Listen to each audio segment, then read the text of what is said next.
नमस्कार। कहानियों के इस सफ़र में आप सबका बहुत स्वागत है। आज की कहानी का शीर्षक है वसीयत। कहानीकार है मालती जोशी।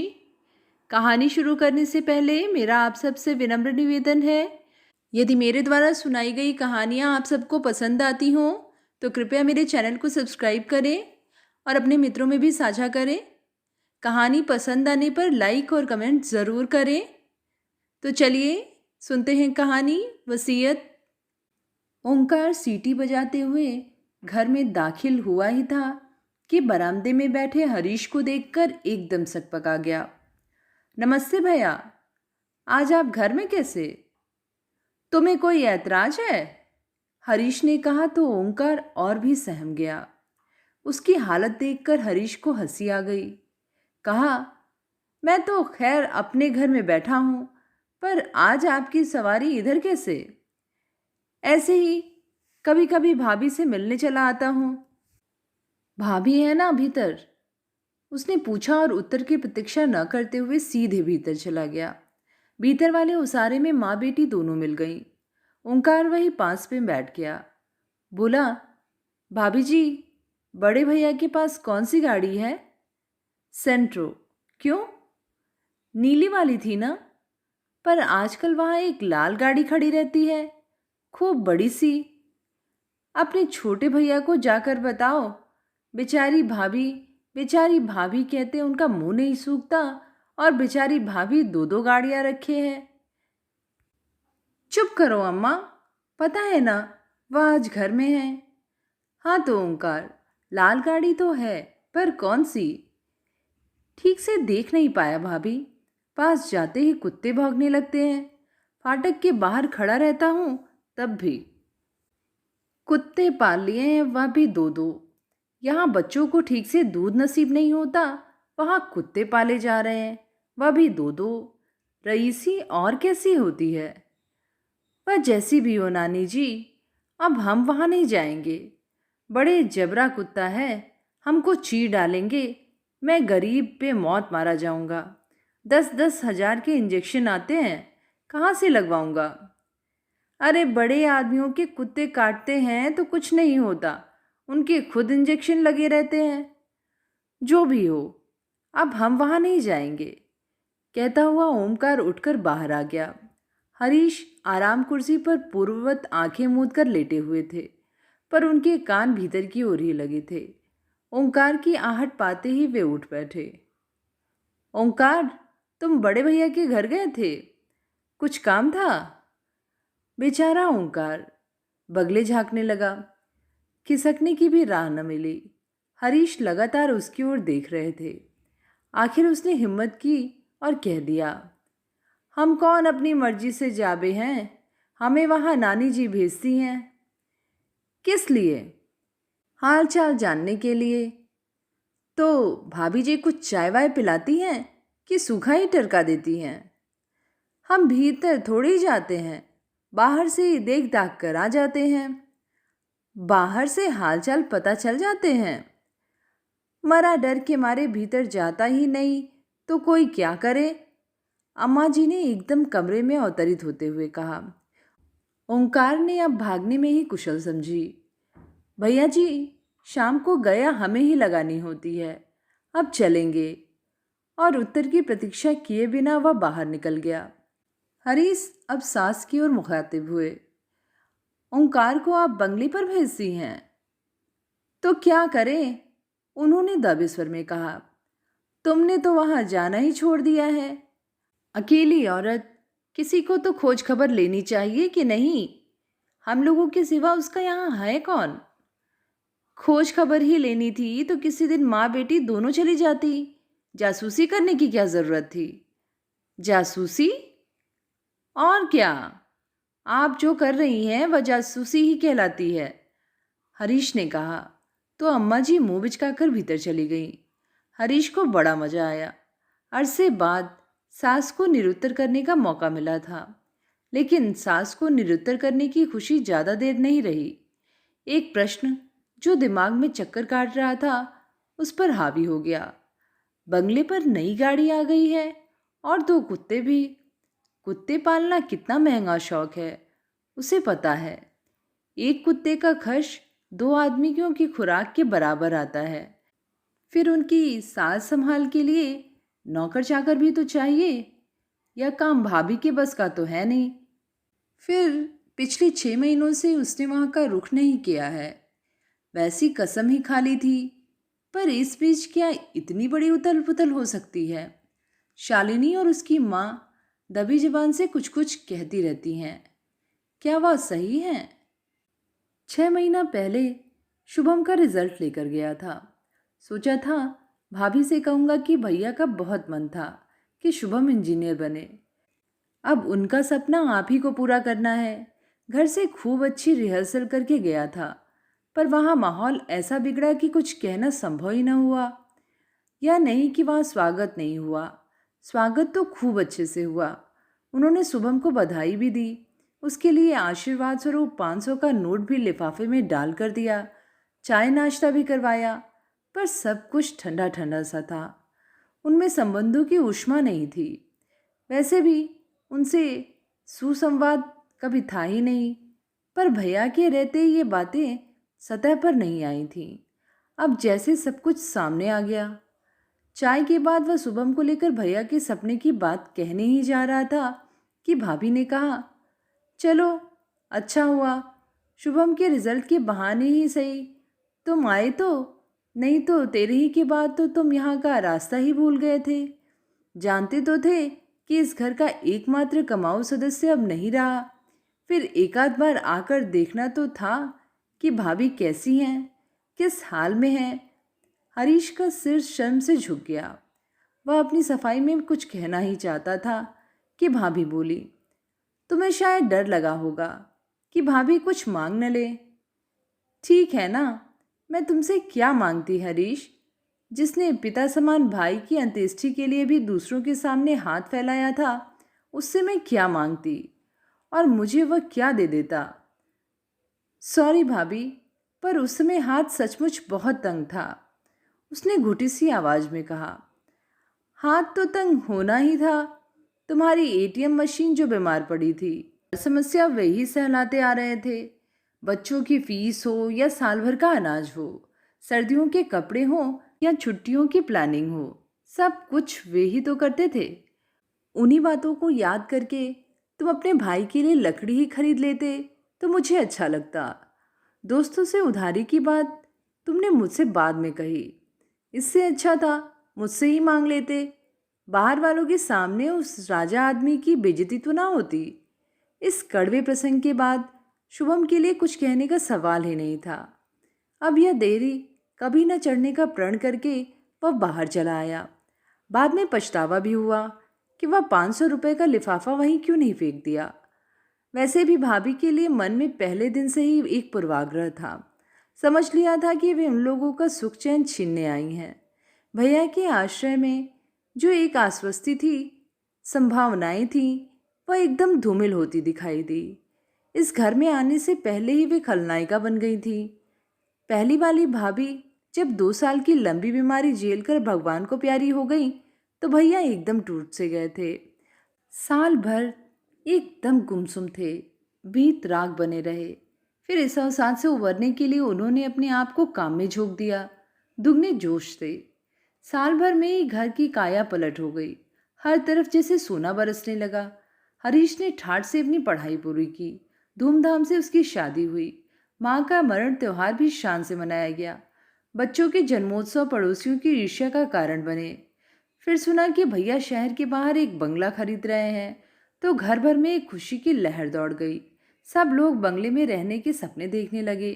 पुश्तैनी घर बड़ा था, पर था तो पुराना ही। उसकी मरम्मत पर, सजावट पर काफ़ी कुछ खर्च किया जाता रहा, पर वह अपना पुरानापन नहीं छोड़ पाया था। गृह प्रवेश की तैयारियां चली रही थीं कि भैया ने एक बार सब कुछ चौंका दिया। बताया कि वे नई पत्नी के साथ गृह प्रवेश करेंगे।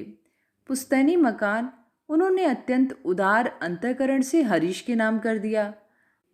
पर उनकी इस दरियादिली पर न हरीश खुश हुआ न उसका परिवार, क्योंकि इस दान पत्र का साफ अर्थ यह था कि उन लोगों को पुराने घर में ही रहना है।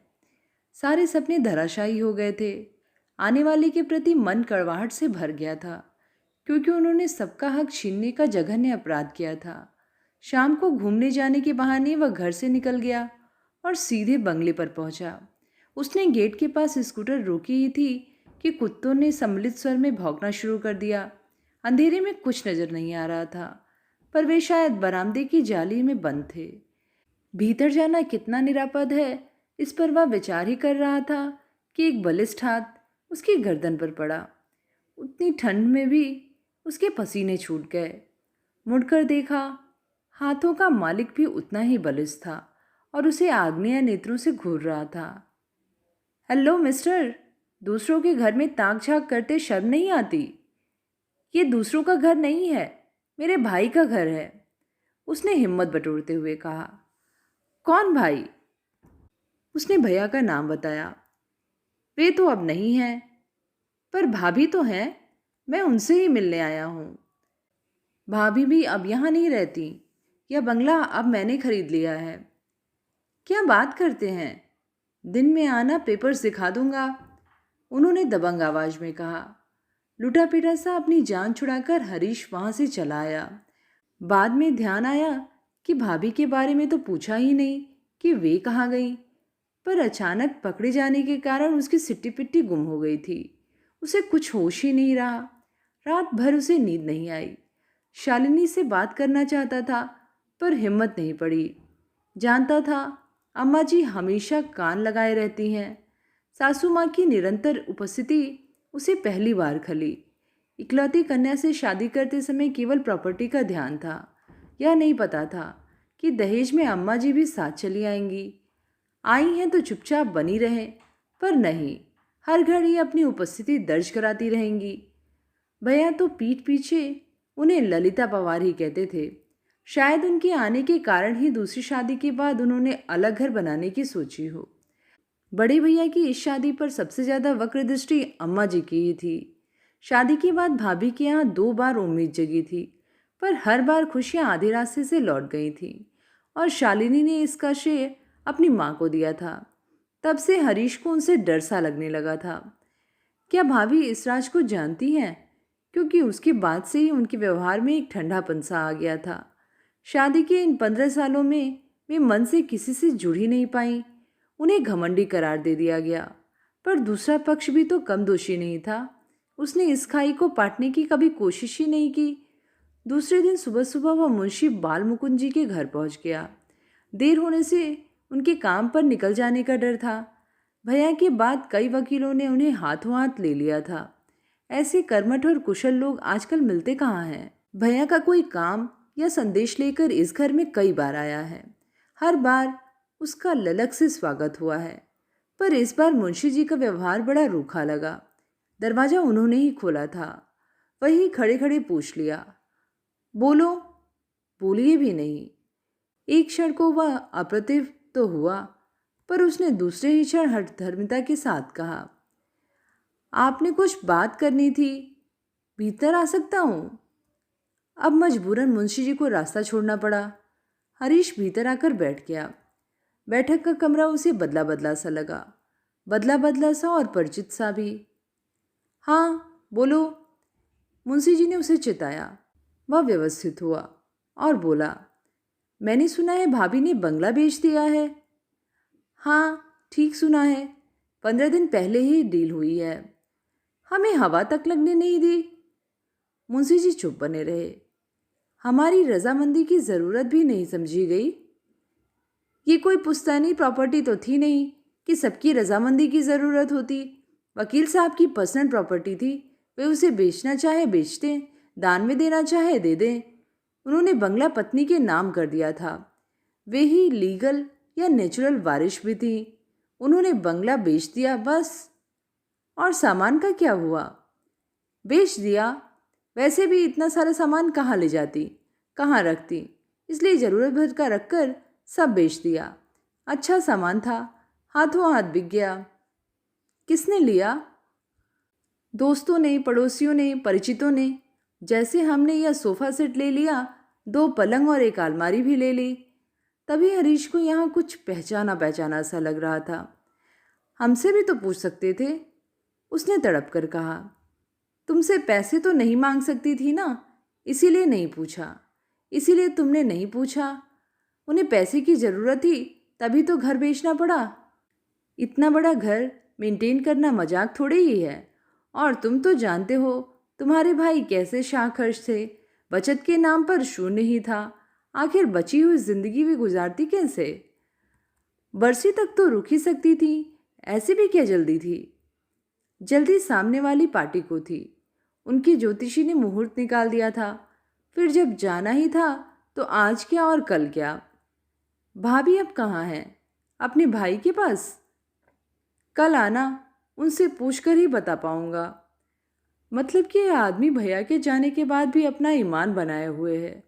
उस दिन भाभी उलाहना देते हुए कह तो रही थी, तुमसे तो वो मुंशी जी अच्छे हैं, अब कोई काम नहीं है, फिर भी 4-8 दिन में हालचाल पूछ जाते हैं।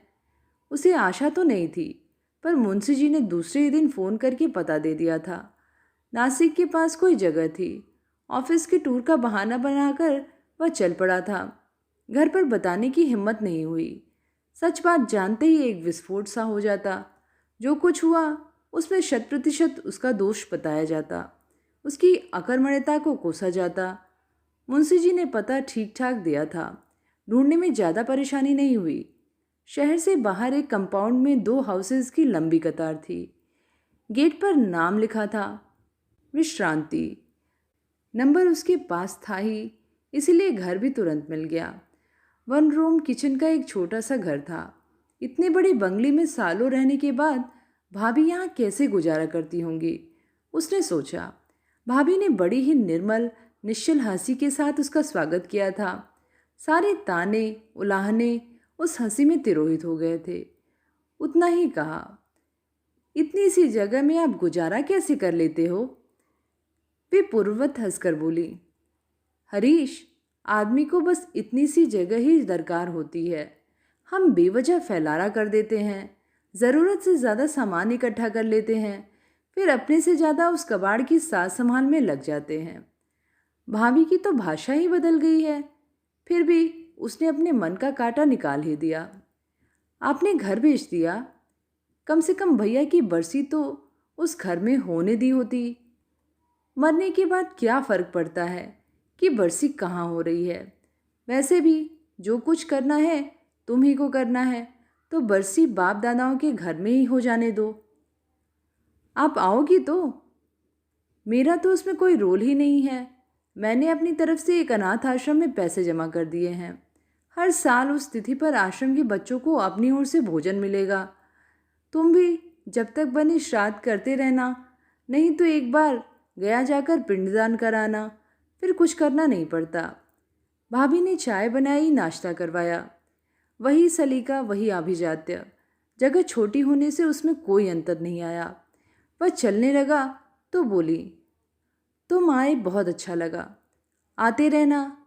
हाँ, यह छोटा सा घर मैंने तुम्हारे भाई के पैसों से ही खरीदा है। जाते समय तुम्हारे ही नाम कर जाऊंगी। अगर कभी लगे कि बच्चों के साथ ट्यूनिंग ठीक से नहीं हो रही है तो तुम और शालिनी यहाँ आकर रहना। बद्दुआ दे रही हो? नहीं, आशीर्वाद दे रही हूँ। बुढ़ापे में अपने सिर पर अपनी छत होना कितनी बड़ी नियामत है, यह मुझसे बेहतर कोई नहीं जानता। हरीश ने उनके पैरों को हल्के से स्पर्श किया और वह एकदम मुड़ गया। उस गरिमामयी महिला को इस तरह कातर होते देखना उसे अच्छा नहीं लग रहा था। तो ये थी कहानी वसीयत।